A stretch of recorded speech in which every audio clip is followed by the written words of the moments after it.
Good morning, everybody. It's Wednesday, and as promised, here is a live, or if you watch this later, a recorded event to kind of get us through the week.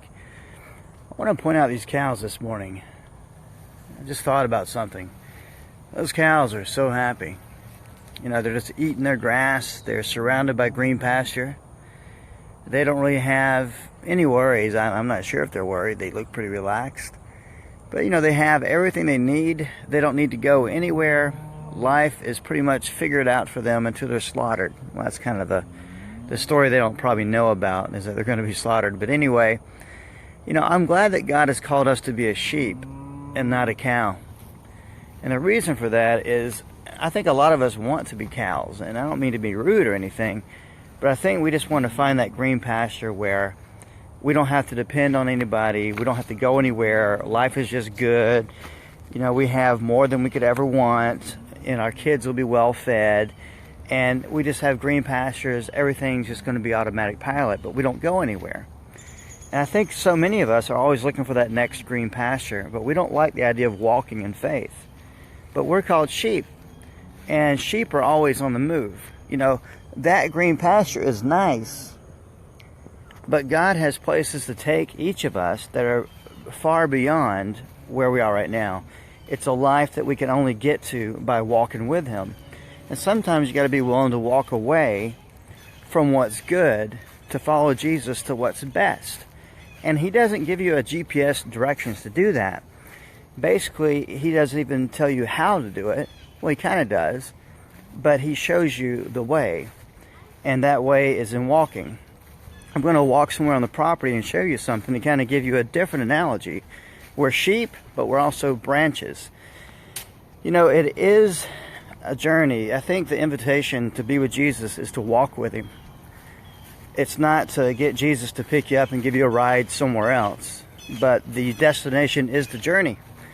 It's in trusting Him that we walk with Him in faith, not knowing where we're going, but the joy comes from knowing that who we're following. Right?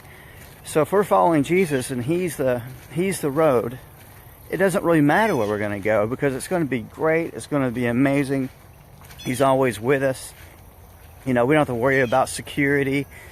We don't have to worry about provision, because face it, He is our provision and our security. You know, it's not we follow God to get things.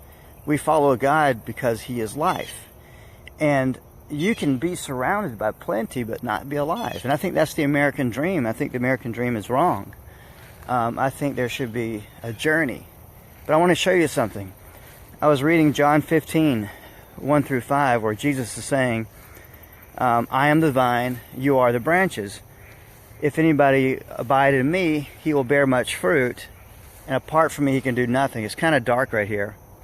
So I want to, and my father's the vine dresser. He talks about how God prunes, the trees to make them bear more fruit. And I want to show you a fruit tree. This right here is a fruit tree. You can see some fruit growing. That are guava. It's the guava tree. I want you to imagine Jesus saying that He's the vine. We are branches, right? All of us want fruit in our lives. We want the good stuff, but we can't do it. The only thing we can do is be a good branch. This branch right here is attached to the main part of the tree. If I were to cut this branch off, right? If I were to simply separate this branch from the tree, there would be no fruit. You see, it's not our job in life to bear fruit. The only thing that God tells us to do, Jesus says, abide in me. In other words, be a branch. He's the vine. And you can do anything. You know, you will bear fruit. The only thing we have to do is decide to be a branch. In other words, to stay totally connected to Jesus, to stay close to Him, to realize that everything we need in life comes from Jesus, right? We don't need to branch out anywhere else. We don't need to worry about anything. Basically, if we stay connected to God in faith, in our jobs, in our family relationships, everything, if we are totally surrendered to God and connected and totally trust Him with our entire lives, fruit will happen. You know, it'll happen. You'll have abundant fruit. And sometimes God's got to come in and trim you up a little bit, because you get kind of wild and You know, you get kind of unruly, but even in that pruning, it allows more fruit to grow. It's really cool. You know, life isn't about being comfortable, being provided for, you know, until you retire and have a nice, comfortable life and sit at Cracker Barrel in a rocking chair. I like rocking chairs at Cracker Barrel until you die. No, life is a journey. And if you want to experience the miraculous in your life, if you want God's very best, I got to show you this too. This is cool. That's a pond that we saved. But if you want to be in the middle of God's will, if you want to live out the purpose and the plans that God has for you, and yes, God has a plan for you. God has things He wants to do in your life that He has designed before the foundation of the world.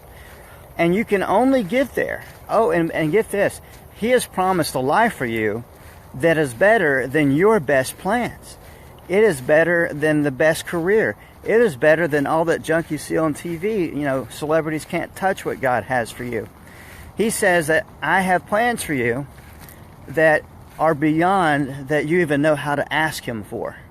Because we're so used to asking for more provision. Let me be a happy cow in the cow pasture. But that's not life. Life is about following Jesus and walking with Him through different pastures, through the valleys, through the mountaintops, trusting Him so much that we totally cling to Him, that there is no other provision. And in doing so, His power, His love flow through us, and we experience a life that is truly amazing. And the way I want to conclude this is that if we follow Jesus and we are truly connected to Him, we'll become children again. And we'll play again, and we'll be dearly loved. Here's a dearly loved child right here. Chloe, say hi. Are you worried about anything today? No? Are you worried about bills? No? Are you worried about your career? No? Well, what are you going to do today if you're not going to worry? Just play? Play with Bullet? I don't know. I didn't know what to figure out yet. You haven't figured it out yet. Don't you want to be like that? Just living a day where you don't have to figure it out yet? All you got to do is say, every morning you get up and say, Jesus, I trust you. I want to follow you. I'm letting go of everything in my life. I'm going to be a big old branch attached to you. And God's going to do so many things in your life. He's going to heal you. He's going to reawaken dreams He's given you years ago. And you're going to live a life that's beyond the American dream. You're going to wake up to a reality that only Christians can know. So today, just go be a branch. Just stay connected. Don't worry about anything else. He's got it figured out. And I have to tell that myself that I can't talk today. I have to say the same thing myself. He's got it figured out. So enjoy this Wednesday. And if you can make it Sunday night, come Sunday night to the Branch Church. It's called the Branch Church. Go figure. That's where we came up with the name from. We just want to be good branches connected to Jesus. That's it. Come at 6 o'clock Sunday night. God bless you. Have a great day.